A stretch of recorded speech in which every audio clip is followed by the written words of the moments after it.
So it's like, it's not the same thing, but I'm just curious what you might think about this. You ever read much Nietzsche at all?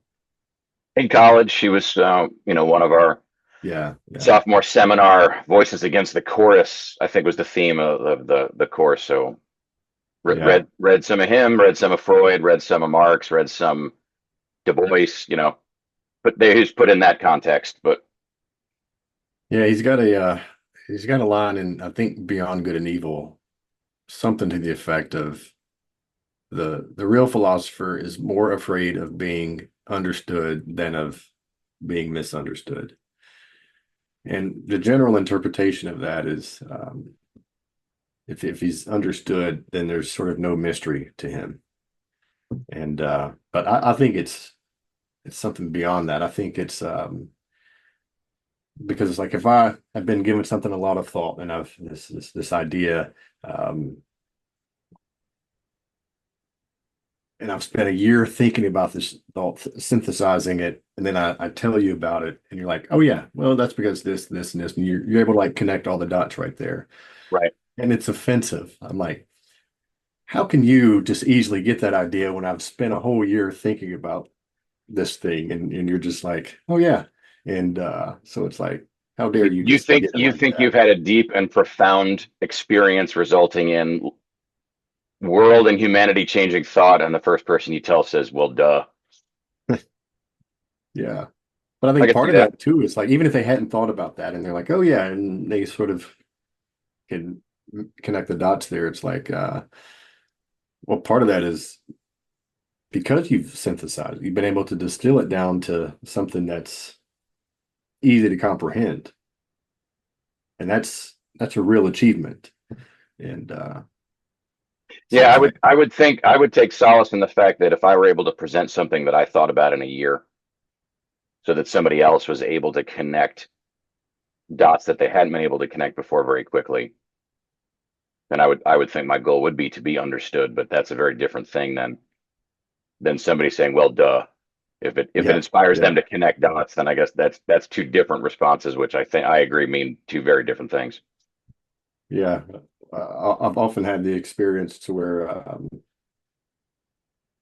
I'm bringing something like that or something I've struggled with personally and bringing that sort of experience, strength, and hope, and you deliver it, and the person is like, uh-huh.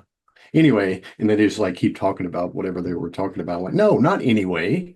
I'm literally handing you gold on a silver platter here, and you're just like, huh, that's probably a that's what grinds my gears. That's very analogous to something that we were warned about in high school, um, in our church youth group and our confirmation classes when we would go on retreats. We would get we would get the sit down, the debrief on Sunday before we'd go home on a weekend retreat was now remember you've had a weekend of reflection and solace and introspection and processing and thought. And you may have come to many conclusions, inspirations, and maybe even some that are revelatory. And you're going to go back to the rest of the world that hasn't done any of this. So, right, they would refer to it as retreat high. You'd come back thinking, you know, profoundly spiritual, and then have this smack in the face that the rest of the world was just as you left it. And why aren't they also thoughtful and introspective and spiritual? Versus the obvious thing is, well, why would they be? They didn't do any of the thing that you just did, which clearly has Yeah, value. right. So just be prepared that, yeah, you may have done a year's worth of work on a philosophical premise or coming to a conclusion or, you know, untangling the skein, and you tell someone that, and they're like, and because they haven't invested that level of work and depth, and they're not ready to come to that Yeah, conclusion. it's kind of arrogant of us to come home from this enlightening journey and I'm just going to impart this wisdom on you and your life is going to be much better for it. And you're like, huh, that's cool. Yeah, I think, I mean, you might appreciate this as a therapist. A very great man I know. was given a profound bit of advice by his therapist that made the light bulb go on, which was, I think I know how I can help you. The whole world is not full of other yous. You are the only you. So stop expecting everyone to see things just as you see them. The only person that sees things the way you see them is you. That's Oh, good. I wish I need to have like this, like my monitor open, and every time I have an experience like that with a client, play that scene from I watched the movie where the guy's like, inconceivable. Princess Bride. Yeah, The Princess Bride. Yeah. Inconceivable that people could think differently than I do.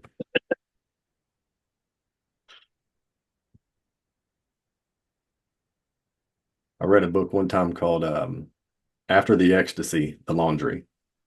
And it was talking about when you're having these enlightening experiences, and it's like, oh yeah, but like, well, the world still goes around and you have responsibilities, and now you got to go home and do the laundry.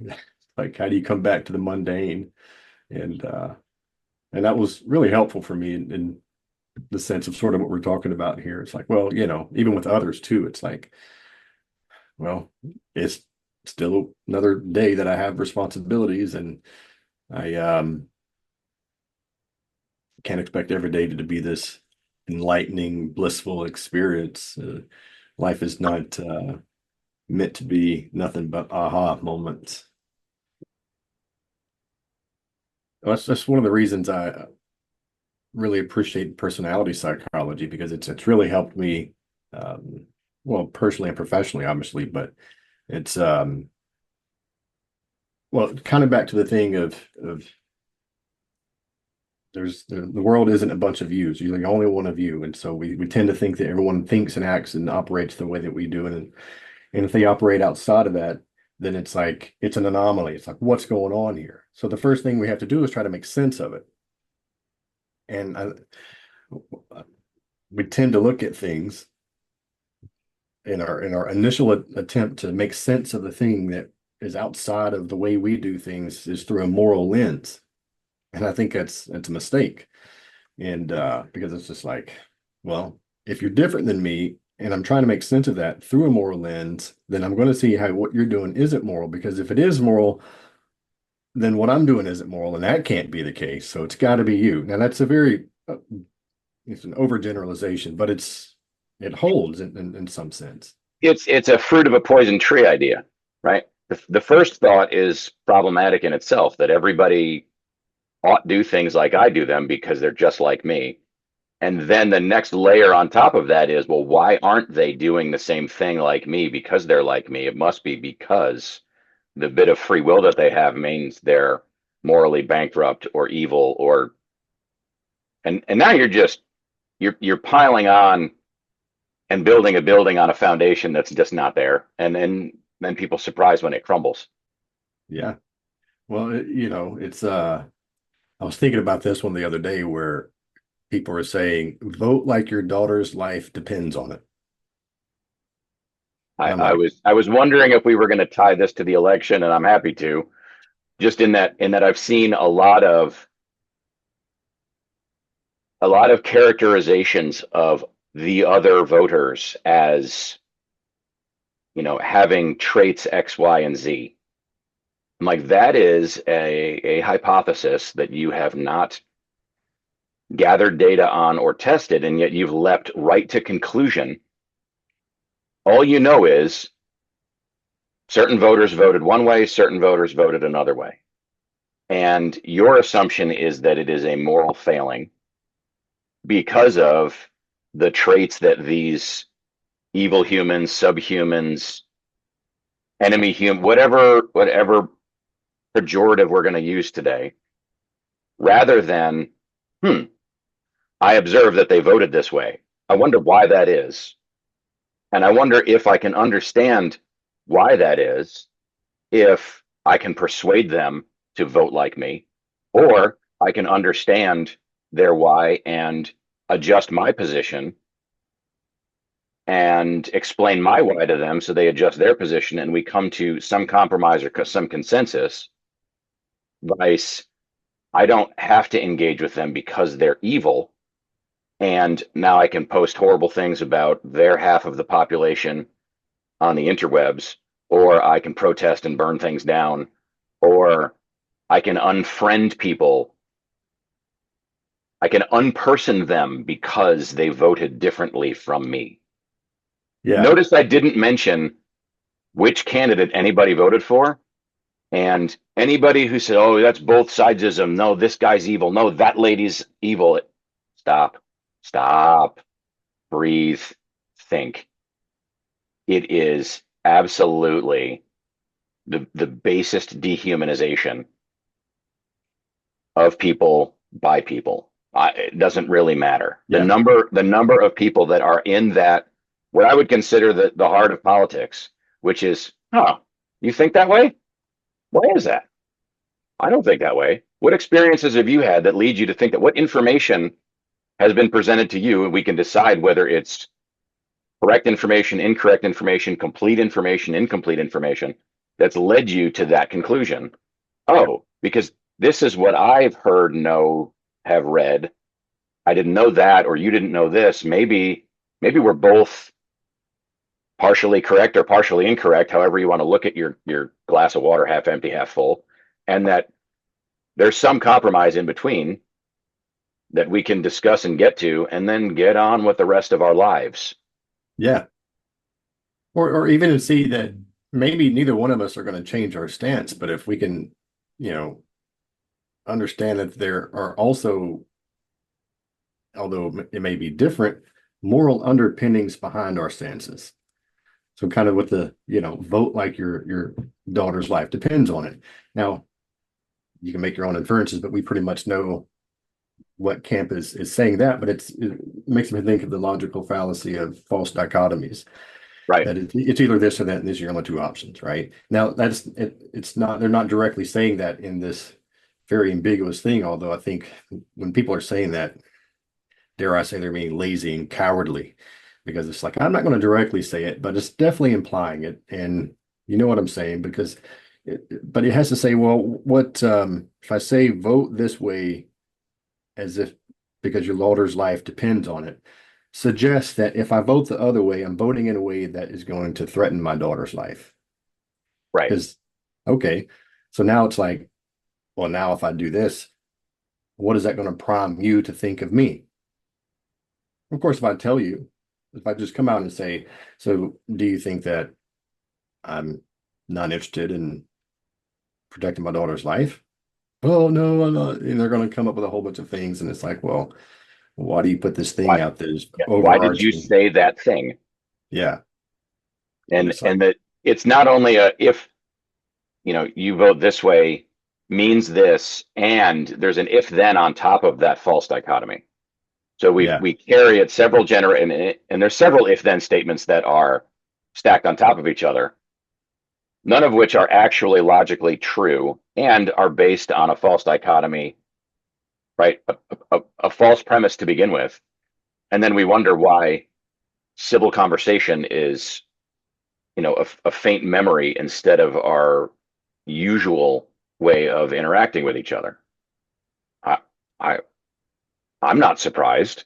I'm saddened. I live in the Pacific Northwest.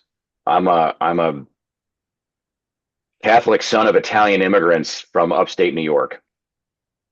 What are the chances that I agree politically based on experience and upbringing with most of my neighbors? yeah, Probably pretty low. And it really hasn't mattered since we moved here, right? My neighbors watch my dog, right? I help them find their cats when they run away. We shovel my other neighbor's sidewalk when there's 3 feet of snow and they have a little bit of mobility issue. My other neighbor and I, before fireworks were outlawed in our city, used to blow things up together on July 4th for the rest of the neighborhood's entertainment. mhm, I don't know how my fellow Little League coaches vote. It doesn't come up, right? So there are so many other things upon which to build consensus, experience, connection with your friends and neighbors. Somehow, not everybody, thank goodness, but so many more people now than 25 years ago have pinned one thing as a as an on-off switch for whether I'm going to be friends with you. And I think part of that is we now friend is no longer that human you interact with physically on a regular basis. Friend has been degenerated towards somebody that, the electrons on your device connect with the electrons on their device, as if that's the same meaningful human connection that we grew up with before smartphones and social media, when we defined someone as Yeah. friend. And is it the same combination of electrons as mine? Are you like me? Correct. Yeah. Correct. So I'm going to unfriend this person. Well, from my point of view, when you use that word willy-nilly, friend, uh, it's kind of like the inconceivable line, right? You keep using that word. I don't think that means what you think it means, right? It's because you would not treat an actual friend, a person that you were going to interact with daily, someone you had grown up with, so casually and cavalierly based on who that they voted one way for a transient occupant of a house in Washington, D.C. That, yes, will have an impact on everyone's life in the country, but probably a less significant impact than two people in close physical proximity can have to each other on a daily basis. I'm fairly certain that my neighbors and I will have more of an impact on each other Yeah. based on our daily choices of how we interact than whomever was the resident of 1600 Pennsylvania Avenue. And it doesn't mean that Because if you think elections are about this meaningless. thought here, I'm It sorry, go just ahead. means that the perspective and the import that we place on them versus how we live our daily lives is probably out of balance and out of priority. No, I agree with all that. So I wonder if people are generally less secure with their political stances on whatever issue than they think they are, or because it's just like with all of this, because I guess what I'm trying to say here is why not just own your stance and not try to not just justify it, but express that in this way that condemns me somehow or makes me the other.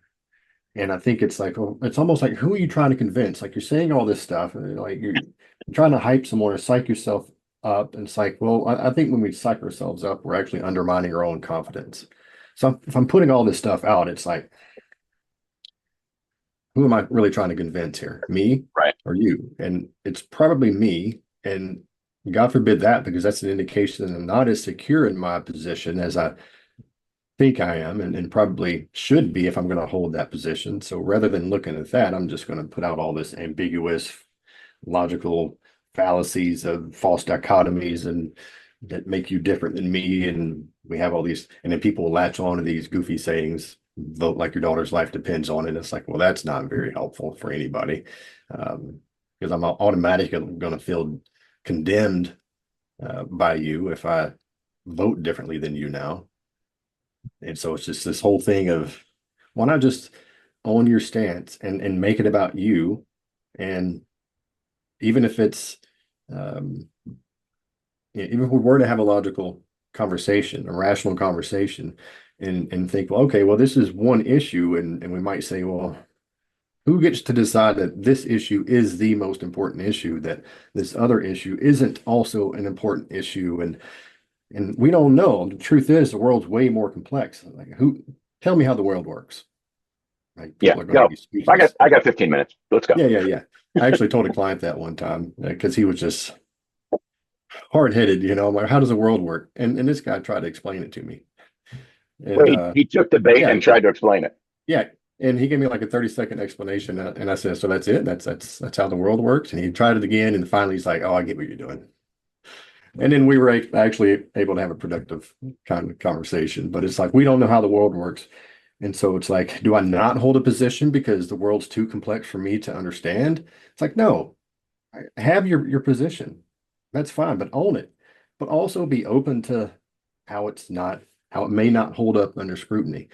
And people think that I'm trying to change their minds all the time because I'll engage in with questions about it. And it may, well, I'm pretty disagreeable, so I'm it's certainly going to come across, but I'm really curious and interested. But fundamentally, I think it's like, no, I'm trying to get people to argue better. So it's like I'm asking you questions. I don't care if you change your mind. Like vote how you want to vote, but and not just voting, obviously, but here it is a few days after election. But it's like, no, like your logic doesn't hold up at all. So if you really want to make an impact at all, you want to have some meaning, you want to make something of this, then be able to argue it. Otherwise, you're just wasting your time because you're not going to change anyone's mind, and no one's going to think more highly of you. Like people who already agree with you aren't going to think more highly of you. And certainly, people who don't have that same view as you or is not going to think more highly of you. So I'm just like, what if we just owned it? And people don't like it when I do that because I'm like, I don't really understand politics enough to perfectly articulate any stance I have that comes down to, that may hinge on who we vote for. I'm not too arrogant to think that I have it all figured out, but I'm not naive to think that I don't have an inherent position on something either. There's something there, and I'm always trying to explore it. But people don't like it when I use that kind of language because I don't know why, but I think it's because they want me to have this solid stance on something so that they can argue it. And if you're open to how I may not know enough or understand my own position, then it's like they don't have anything against me. They don't have anything they could argue with me or debate with me on.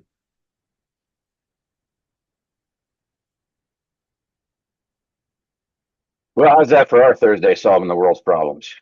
Yeah, that was good. We we we touched on a lot of